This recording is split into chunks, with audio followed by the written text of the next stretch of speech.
Olá a todos, muito boa noite, sejam muito bem-vindos a mais um Global Recebe. E hoje a gente está com um parceiro que é muito querido, é muito conhecido de muitos de vocês e se uniu à Global para trazer ainda mais energia para a Global. Hoje a gente vai conversar com o Thiago Pagano e a gente vai conversar hoje sobre um tema muito, digamos, delicado em tempos de dólar tão alto, não é?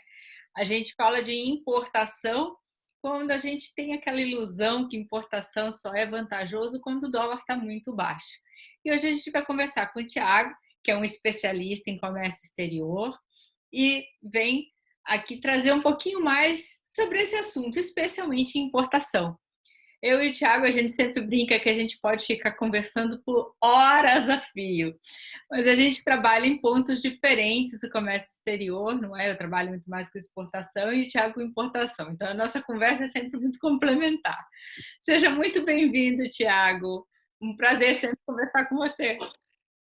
Obrigado, Karine. Bom dia, boa tarde, boa noite a todos que estão vendo esse Global Recebe. Eu sou Thiago Pagano, eu sou sponsor e dono do canal Comex Fácil. E para mim é um prazer gigantesco falar um pouquinho da minha experiência, do meu achismo, porque não, importação também é um certo achismo quanto a como o dólar vai ser daqui 10 dias, por exemplo. Total achismo. Mas compartilhar com vocês o que é importação e por que até com o dólar explodindo sei lá quanto, vale a pena.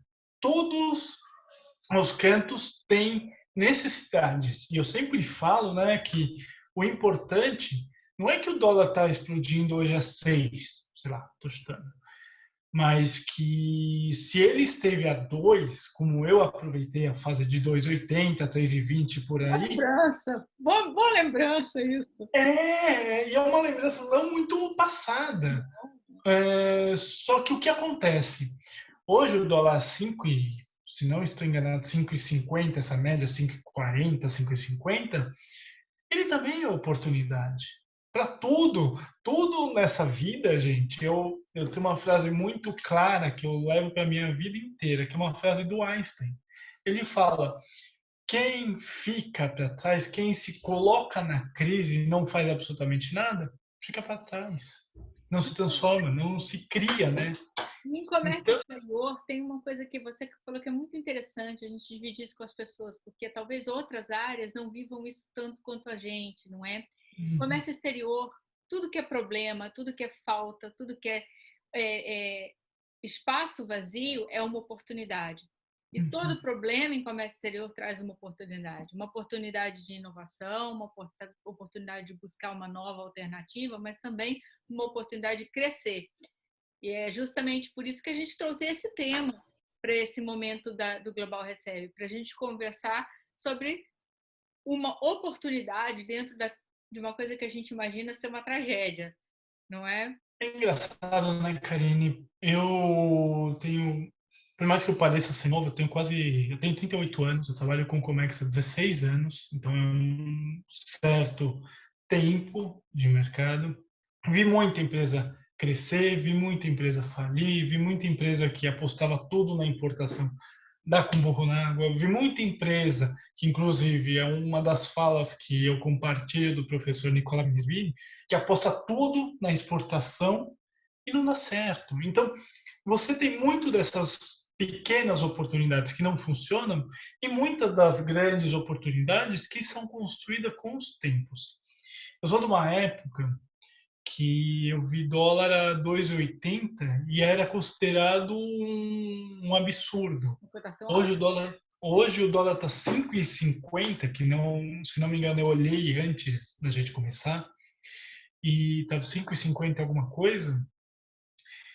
E mesmo assim a gente está adaptado a isso. Obviamente, voltar a 2,80 é impossível, mas explodir a 7 também é impossível. A gente tem que considerar N coisas. Não, mas é o governo, mas é a falta disso. Não, gente. O fator dólar alto não é apenas o governo brasileiro, também, mas às vezes o que o petróleo acontece, ou uma crise. A gente está num momento final de pandemia que eu acredito que esteja. Que eu acredito que esteja acabando. Todo um contexto global Eu acredito para essa situação no momento, não é? Inclusive uma questão sanitária, fatores econômicos, sociais, mas inclusive um fator sanitário, não é? E como sabe o que acontece, Karine? A impressão que eu tenho, depois de quase 2 anos que a gente está nessa pandemia do Covid-19, a gente está chegando num ponto final dele. Porque muito já não se sabia 2 anos atrás, vai morrer gente, vai acontecer isso. Hoje, graças a Deus, o Brasil é um dos países mais vacinados e de maior número de taxas de vacinação. Por mais que a gente está com algumas variantes que assustam e etc., a economia está voltando a respirar. Como eu dou o exemplo que é a água que está a 2 metros acima da sua cabeça.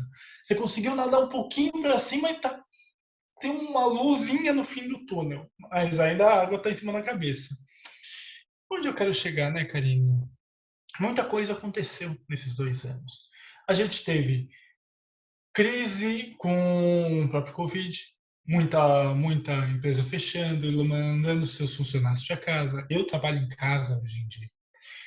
Muitas empresas com problemas de se manter por si, quebraram ou tiveram que se criar ou recriar ou fazer coisas. A gente teve um acidente no canal de Suez que travou.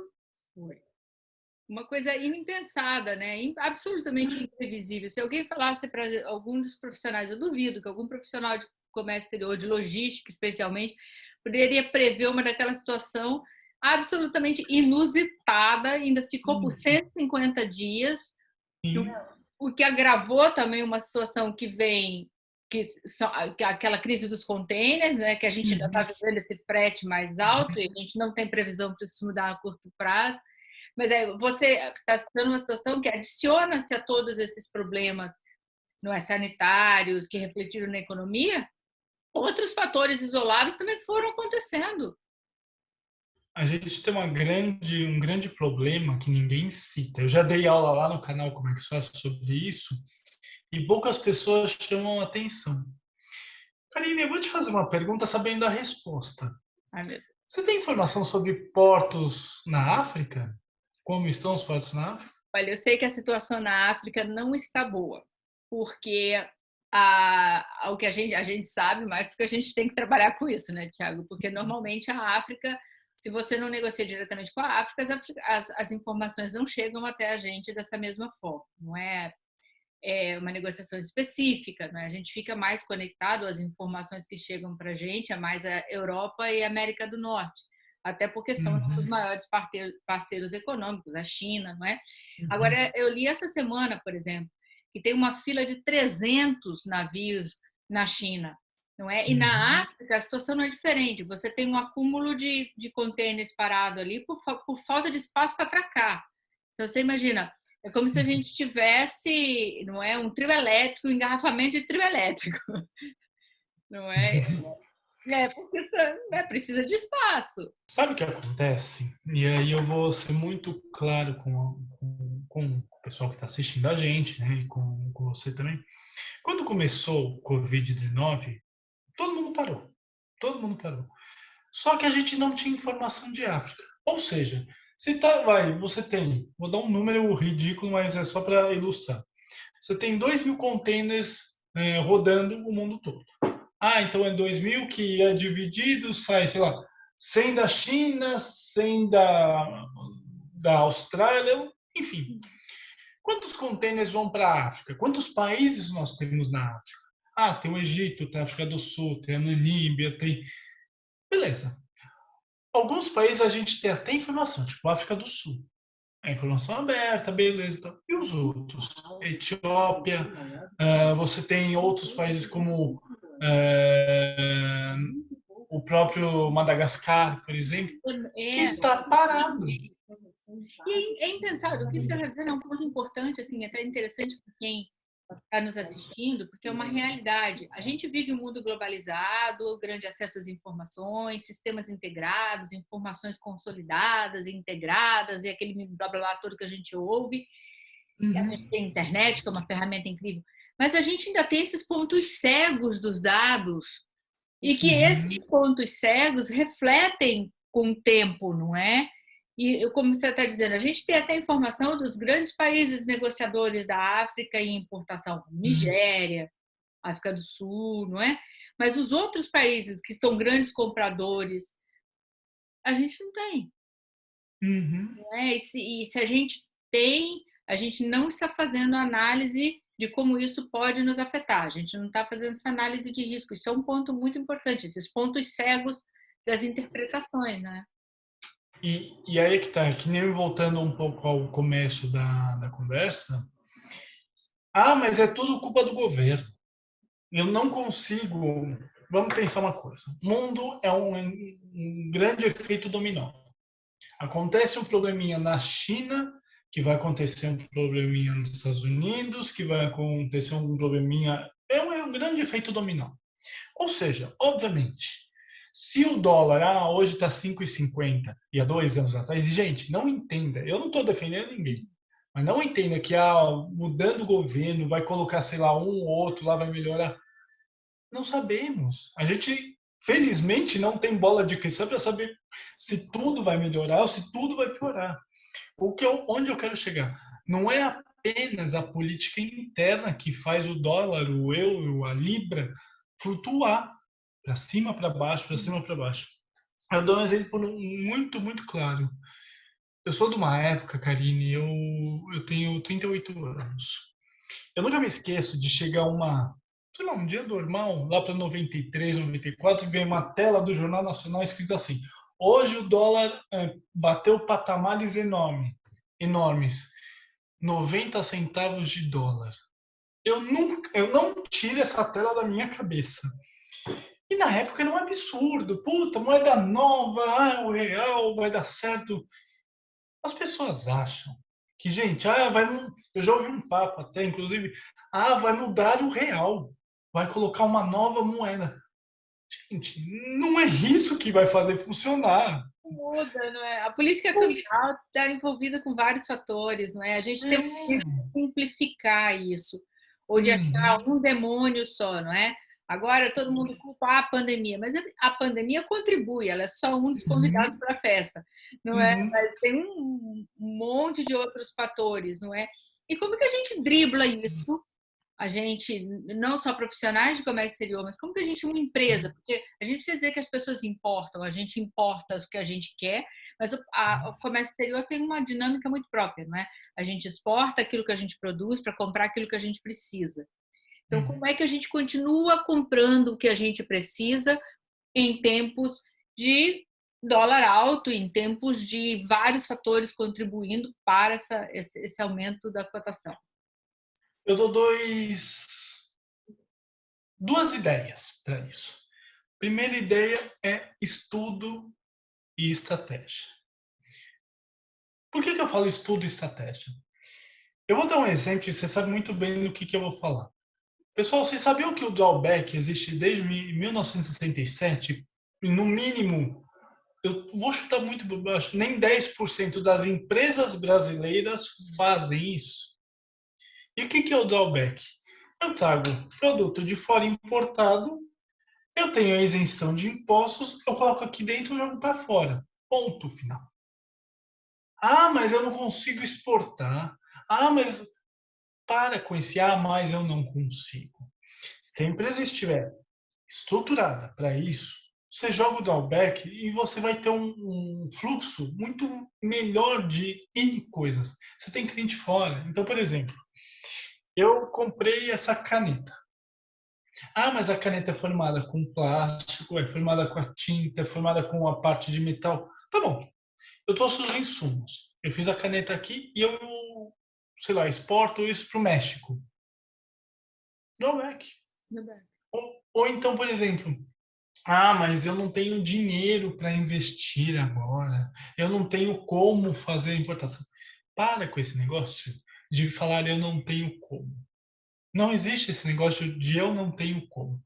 Se você, que é pequenininho, e eu atendo empresas pequenas que estão começando a importar e se jogar no mercado, e falam, Thiago, é um mercado fascinante. Por que Uhum. é um mercado fascinante? Porque a mesma caneta que eu vendo aqui a, sei lá, $10, eu compro os insumos a um. Eu tenho frete. Então, assim, custo agregado acaba valendo a pena. Ah, Uhum. mas o frete está muito alto, o seguro é muito alto, é tudo muito alto. Não. Eu ouvi um rapaz outro dia, ele foi num podcast. Eu tenho ouvido muito alguns podcasts por aí, principalmente quando são voltados à economia e quando são voltados a finanças. Eu gosto muito disso. E o rapaz virou e falou assim: gente, todo mundo acha que investir na bolsa é caro, que comprar ações é caro. Todo mundo acha, não. Basta você pegar o seu montante e falar, olha, eu vou gastar, sei lá, eu vou dividir o montante. Ah, 30% aqui, 40%. A importação é a mesma coisa. Você não pode colocar, e isso a minha avó falava muito inteligentemente lá atrás, nunca coloque todos os ovos numa cesta apenas. Mas Seja inteligente, a gente divida. viu a questão até da cadeia de suprimentos durante a pandemia, quando o mundo acordou, todo mundo Uhum, comprava do mesmo fornecedor, China. uhum, E nós uhum, vimos durante o momento da pandemia que todo mundo, todos os ovinhos estavam na mesma cesta. Quando a China não tinha mais uhum, condição de atender a todo mundo, ficou todo mundo sem, não é? E aí todo mundo uhum. descobriu, uau, estava todo mundo comprando no mesmo lugar, não é? Sim, Então, o sim. que eu acho que o que você está dizendo é uma coisa, tem um ponto muito importante. Tempos difíceis, tempos que apresentam obstáculos, especialmente em negócios internacionais, são tempos que requer da gente a capacidade inovadora de buscar por outras alternativas, mas também uma capacidade de desenvolver a inteligência da informação, né? A inteligência por trás Uhum. de todos os dados. Você citou uma ferramenta incrível que é o Drawback, que muito poucas empresas sabem que o Drawback existe, acham que o Drawback é uma ferramenta só para empresas que importam grandes volumes, e necessariamente não é. O Drawback é acessível, mas muito pouca gente usa. É uma alternativa para o tempo difícil? Também eu acho que é uma saída, né? A gente tem uma outra coisa, mas aí é um pouco além, mas eu acho que vale a pena o estudo. Por isso que eu falo do estudo, que ele tem que ser ativo o tempo todo. A gente tinha uma parametrização chamada linha azul. Bom tempo atrás existia umas empresas assim. Hoje existe a empresa OEA, que nada mais é do que uma transformação da linha azul para isso. Ah, mas a empresa precisa disso, disso, disso, disso. Não vale a pena. Putz, mas você vai evitar N coisa, você vai evitar armazenagem, você vai. Não vale a pena. Ou então, vamos melhorar isso aqui, porque o OEA é caro. É ex-tarifário.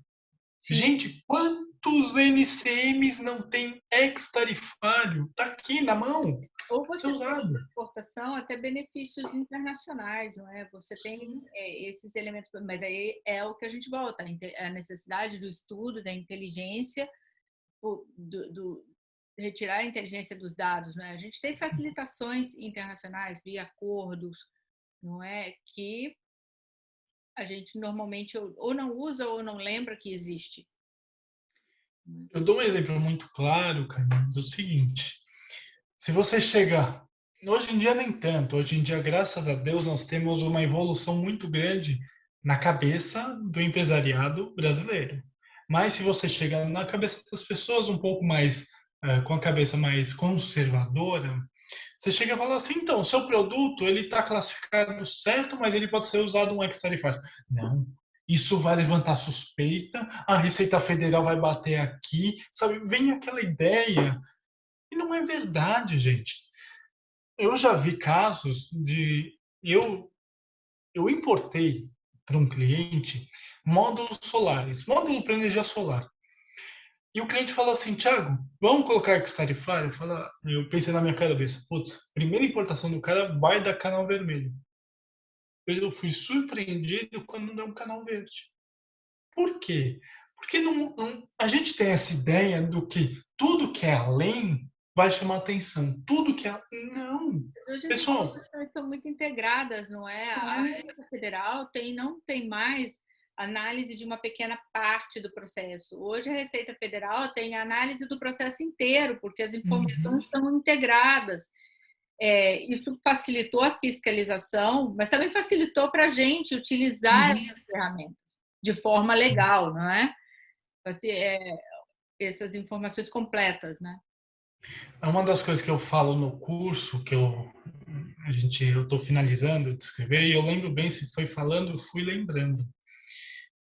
Antigamente, para você tirar um radar aqui em São Paulo, eu tinha que ir lá no posto fiscal da Receita Federal, levar toda a documentação para entregar para um fiscal, o fiscal analisar e falar defiro ou não. Hoje em dia, você manda tudo por eletrônico, né? Tudo via site, e você não fala com absolutamente mais ninguém. Ah, mas eu tenho que fazer uma revisão de estimativa. Tá aqui, documento. Balancete, sei lá, o contrato da empresa, tá tudo aqui. Manda.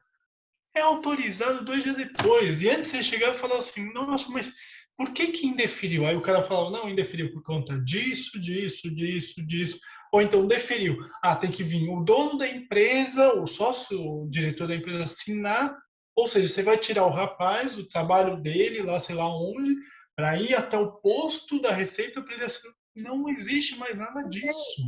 Antes a gente lidava até com problemas meio primitivos, né? Perda de documentos, extravio de documento, era uma coisa meio primitiva. Então a gente tem a tecnologia a serviço dessa facilitação dos processos de exportação e importação. Não é? A gente tem a automação dos procedimentos e tem justamente essa integração das informações. Né? Hoje é receita. Então, é uma saída para a importação a gente usar essas ferramentas, não é? Mesmo em tempo de crise. Sim, e eu falo que em tempos de crise, por exemplo, eu vou dar um exemplo agora em números.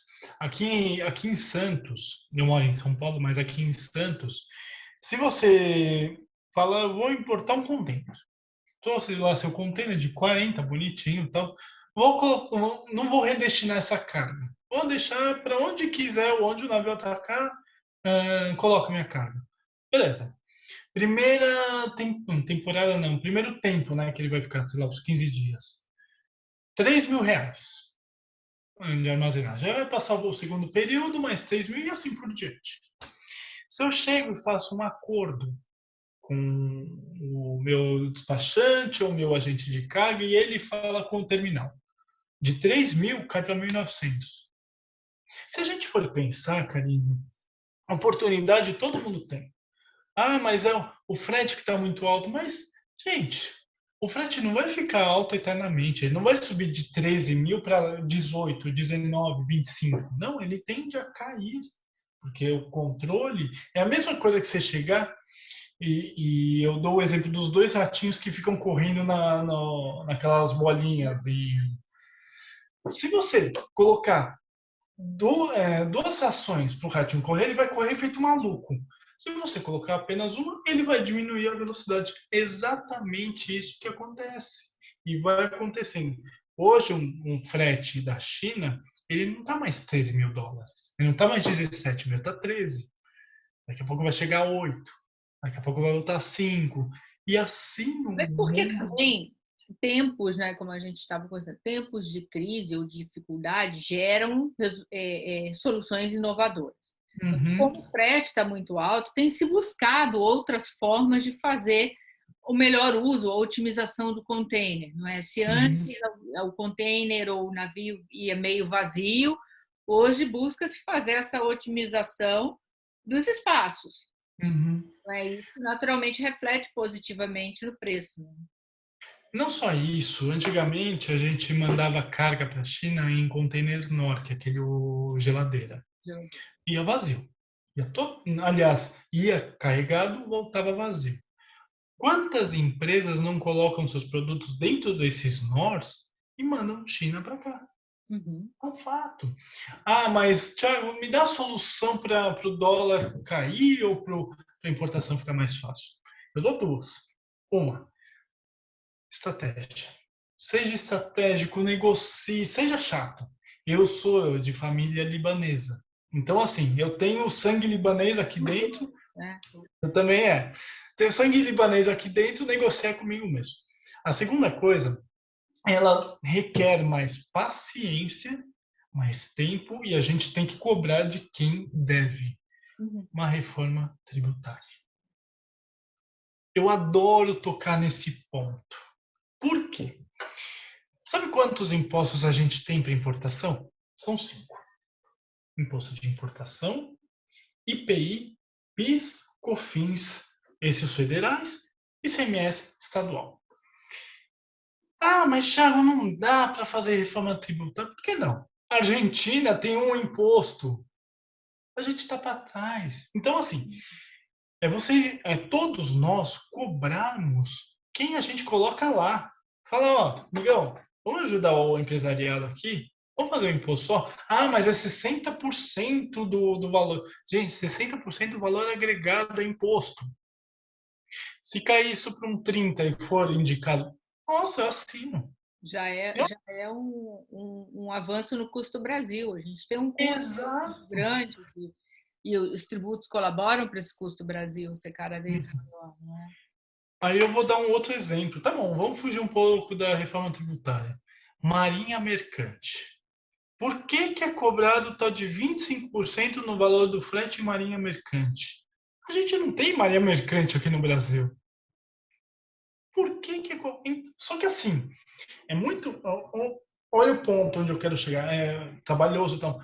Mas, se a gente não chegar e falar assim, Miguel, ó, por que que existe marinha mercante? Ah, por causa disso, mas a gente não tem. E conseguir, de uma certa forma, com uma força maior, bater de ponto, ia bater de ponto, chamar advogado, começar a cobrar isso, dar um jeito de gritar por isso.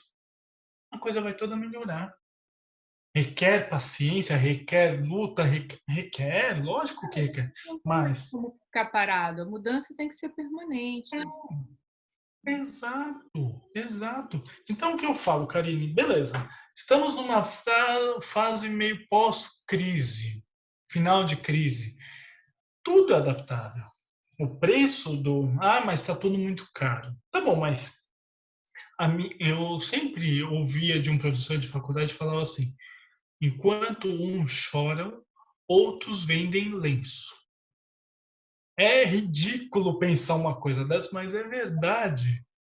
É. Por exemplo, a garrafinha de água que eu tenho aqui do meu lado, que eu tomo água o dia inteiro. Ah, mas a garrafinha de água é, sei lá, R$ 5. Hoje a garrafinha de água é 10. Tá bom, mas por que que ela é 10? Ah, por conta do custo, a máquina mudou, ela teve uma evolução aqui e ali, sei lá, ela é mais leve. Tudo leva assim em consideração. Eu dou um outro exemplo ridículo, mas eu preciso. Quando eu era garoto, o McDonald's custava R$ 4,95 o lanche. Nunca me esqueço, R$ 4,95. Hoje vai no McDonald's. Ah, ele custa, sei lá, 20, chutando. Mas por que que ele custa 20? Ah, porque o preço de tudo aumentou. Ah, mas por que que o preço aumentou? Porque existe uma qualidade melhor de vida. Porque eles deram uma atenção especial para isso, para aquilo. Então, nem sempre, tudo está caro. É muito fácil chegar e falar tudo está caro. Mas o quanto a indústria melhorou, o quanto as coisas foram agregando valor. E se você agrega valor ao seu produto, você tem um custo alto. Você valoriza esse produto que reflete no preço. É. Exatamente. Quantas empresas não, e eu falei, no tempo de pandemia, fecharam porque não conseguiram se aguentar? Porque falaram assim: não, não vou mexer em absolutamente nada. Restaurantes, bares, etc. Ah, não vou entregar comida. Eles que vão pegar. Fecharam. É se adaptar. É porque Pessoal, você tem que se adaptar e buscar, e mesmo em tempos de crise, não é? Você tem que encontrar a oportunidade que ela tem. uhum, talvez você precise procurar mais do que em tempos de prósperos e não é você, mas ela está ali. E agora para a gente fechar aqui a nossa Uhum. conversa. Então, como que a gente viu que existem saídas para o importador, não é? Sim. E como que essa pessoa que está chegando agora, essa empresa está chegando agora no mercado e quer importar, qual que seria a prioridade para ela lidar com esse problema do preço? Porque a primeira coisa que a gente pensa é o preço do dólar. Eu tenho que pensar o seguinte: o quanto o produto de fora vai melhorar o meu? Pensa numa questão custo-benefício. Porque não adianta nada. Eu dou o exemplo de novo da garrafinha. Ah, mas eu fabrico essa garrafinha a 25 reais. Tá bom. E se eu trouxer um bocal de fora? Mas vai ser tudo muito caro. Ah, vou ter que gastar isso. Custo-benefício, não. Às vezes o custo-benefício que você acha que está gastando muito, você vai fazer a mesma coisa. Então, o que a empresa tem que pensar? Primeiro, custo-benefício. Segundo, qualidade. Não adianta nada você ter um produto bom, sendo que você pode ter um produto excelente. Se você tiver um produto excelente, o teu valor agregado sobe. Uhum. E aí você vende para um nicho maior ou alguma coisa do tipo. Mas você vai ter um produto que vai ser reconhecido por ser seu e não por ser um produto comum. Então, esse é o segundo ponto. O terceiro ponto, estudo de caso. O que eu falo que é o estudo de caso? Não adianta você falar assim, vou sair para a China, vou visitar. Não existe mais isso. Não existe esse negócio de, vou na Canton Fair e vou ver quem é o fornecedor. Não, não. Hoje em dia existe uma coisa que ele é muito mais legal, que é você conversar com o seu concorrente. Uhum. Antigamente, Me fala sempre isso, né? Antigamente, falar com o concorrente era dar um tiro no pé, porque o cara passava informação errada e etc. Fala com o seu concorrente, seja parceiro do seu. Tiago, isso é um absurdo. Não é. O absurdo é se o concorrente não quiser te dar atenção, mas o outro vai dar. Fala com o seu Seu concorrente. concorrente hoje pode ser seu melhor aliado. Exato. Não antigamente você era dormindo com o inimigo, né? Você queria destruir o seu adversário, conquistar a fatia de mercado, tirando, extirpando o seu concorrente. Hoje a melhor medida é você andar de mãos dadas com o seu concorrente, não é? Isso inclusive para importação. É. E além disso, né, estudar muito o mercado. Estudar, por exemplo, eu vou dar um exemplo ridículo, mas o porto de Xangai. Ele me custa Xangai Santos US$ 12.000. O porto de Qingdao custa 12, custa 14, custa aqui. Não vale a pena você mandar por Xangai, ser um pouquinho mais barato, mas no frete interno. Enfim, estudar tudo isso. Estudar seu canal logístico. O que eu falo que é o canal logístico? Logística, não é? É, a gente tem um outro ponto também, Karine, até o ano de 2012, a gente tinha guerra fiscal. Ou era estado que um cobrava 8%, outro cobrava 20%, não sei o que. Então, se você tiver sua distribuição logística por alguns estados como Santa Catarina e o estado do Espírito Santo, o seu imposto ICMS cai. Se não pela metade, mais a metade. Estudo. Mas a minha empresa é em São Paulo. O que te custa abrir um posto de distribuição em Santa Catarina? Mas tem que ter gente lá. Tá bom. Coloca a pessoa lá que vai fazer a distribuição, vai mandar para o Brasil inteiro. Depois, quando tiver a venda para outro estado, aí vai ser assimilado. Mas não vai reduzir o teu imposto quando chegar a carga? Vai. Então pronto. Vai pagar a redução de custo, vai pagar o funcionário que você mantém lá, o colaborador que você mantém lá. Sim. Mas é tudo muito caro. Não, às vezes um armazém lá é mais barato do que aqui em São Paulo. É que a gente precisa aprender a diferença entre custo e investimento. Uhum. Não é? A gente costuma olhar tudo como, isso é custo. A gente precisa começar a desenvolver a ideia do que é investimento. O que é investimento serve para a nossa profissão, serve para a gente mesmo, não é? Uhum. Então, Tiago, é possível importar em tempos de dólar alto e continua sendo vantajoso? Sem sombra de dúvida, sem sombra de dúvida. Eu falo uma coisa, eu vou fazer uma comparação ridícula. Mas não é porque eu gosto de rock. Não é porque os Beatles, os Rolling Stones, o Led Zeppelin, sei lá, o Queen foi bom que as bandas atuais não são tão boas quanto. São bandas de vanguarda, etc., mas não são tão boas quanto. Onde eu quero chegar?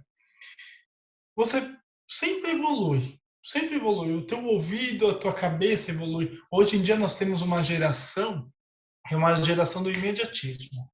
Puta, não tá bom o emprego aqui, troca, eu vou pro próximo. Quando antigamente você tinha uma geração que apanhava, apanhava, apanhava, não, mas não, eu quero fazer, eu quero fazer, eu quero fazer carreira aqui na empresa e tal. Não, é adaptação. Não tá bom aqui? Vamos pro próximo. Beleza, bora, toca o barco. Não tem. E Então, assim. insistência, não é? A gente precisa parar de desistir na primeira, não é? Deu errado Exato. na primeira, a culpa é da importação. Não é, não. Não é? Karine, eu, eu ouvi uma frase outro dia que eu achei maravilhosa. É engraçada, mas eu achei maravilhosa, que é o seguinte: a culpa é minha, mas eu coloco em quem eu quiser. É bem isso. Homer Simpson falou um negócio desse. A culpa é minha, mas eu coloco em quem eu quiser. Mas É é isso. sensacional, mas é sensacional, é bem esse É. pensamento. E a gente, eu acho que isso fecha, alinhava bem a ideia, que eu sei que eu e você pensamos muito parecidos nesse ponto, em que Uhum. a preparação, o estudo, é que faz o sucesso ou não da operação de exportação ou de importação, não é? É o preparo. As pessoas às vezes agem no improviso, né? A gente no Brasil tem a tendência de agir no improviso, e eu sempre falo, improviso em comércio exterior quer dizer duas coisas: aumento de custo e insucesso. Uhum. Uhum. Não é? Você tem que ter o preparo, e o preparo vem dessa casca que a gente desenvolve. Como você disse, a gente não é apanha, apanha, aprende, apanha, aprende, mas quanto mais você for obter conhecimentos, ferramentas, menos você vai apanhar, menos insucesso você vai ter. Isso serve para as empresas e para os profissionais de comércio exterior, não é? Então a gente conversou hoje um pouquinho mais sobre isso Uhum. com você, mas eu vou Uhum. dar um spoiler aqui.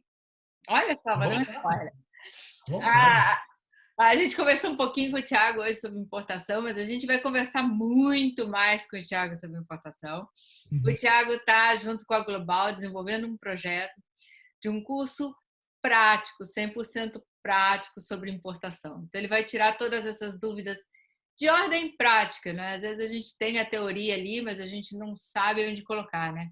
O ex-tarifário é ótimo, mas como é que eu uso? O drawback é sensacional, mas como que eu operacionalizo isso e torno isso concreto, não é? Então, a gente vai fazer um jogo muito interessante. A gente vê nesse curso que o Thiago está preparando, que já está no forno da Global. E quem quiser já pode até seguir a gente nas redes sociais. O Thiago vai, ao longo desse tempo, produzindo alguns conteúdos, um esquenta para o curso dele, estratégias de importação. Thiago, perspectiva da importação para 2022. Vai lá, joguei uma bomba para você para acabar, hein? Olha, eu sou muito otimista quanto a tudo. Perspectiva, balança comercial falando, a gente está no primeiro mês do ano ainda, mas balança comercial falando, eu acho que ela vai equilibrar com a exportação. A exportação foi ótima, a importação ainda não foi tão legal. Por que vai equilibrar? Porque as saídas não são apenas as vendas aqui dentro, e sim lá fora também. Ou seja, vai começar a equilibrar e vai ter investimentos. Eu acho que a pessoa ela tem que parar de ser tão conservadora, a empresa tem que parar de ser tão conservadora, tem que mais se jogar, mais ver o que dá para não errar lá na frente. Não adianta nada falar, ah, tenho medo. O tenho medo, você vai errar de duas formas. Você falar, vou me jogar, vou errar, mas vou acertar lá na frente, pronto, você achou o caminho. Eu vejo com bons olhos. Então, a gente pode esperar um 2022. Eu também sou uma otimista incurável. Eu Uhum. acho que toda crise é uma grande oportunidade. A Uhum. gente conversou bastante sobre isso já, eu e você. A gente entende que a busca por alternativas é um exercício diário Uhum. que a gente precisa fazer e está sempre pronto para adaptar uma nova situação. Eu acho que esse ano é um ano de adaptação de uma nova normalidade, que Uhum. necessariamente não é ruim, não é? E que foi um prazer sempre falar com você. Eu e você pode ficar dias conversando Uhum. e é sempre muito agradável. E a gente convida todo mundo para seguir a gente nas mídias sociais, lá no nosso Instagram da Global Bridge, aqui no nosso canal do YouTube, no nosso Facebook. A gente tem o WhatsApp. Quem tiver dúvida, quiser saber mais já sobre esse spoiler do curso do Tiago, pode vir. Tiago, muito obrigada, muito obrigada. Obrigada por ser nosso parceiro na Global, por trazer para a gente toda essa sua energia. Não é? Você disse que você é o nerd do Comex, e esse é muito legal, essa energia é muito gostosa e contagiante. Muito obrigada. Eu que agradeço. Pessoal, sejam muito bem-vindos ao curso. Vocês vão gostar disso. E se não gostar, falem comigo que eu vou fazer vocês gostarem. Tenha certeza disso. Mas é um prazer para mim, Karine. É um prazer fazer parte da Global. E tenha certeza, se eu não sei alguma coisa, eu vou estudar e eu vou ser nerd o suficiente para trazer soluções sempre para todos. Muito obrigada a todos. Nos vemos no próximo Global Recebe. Prazer todo meu. Estou à disposição sempre.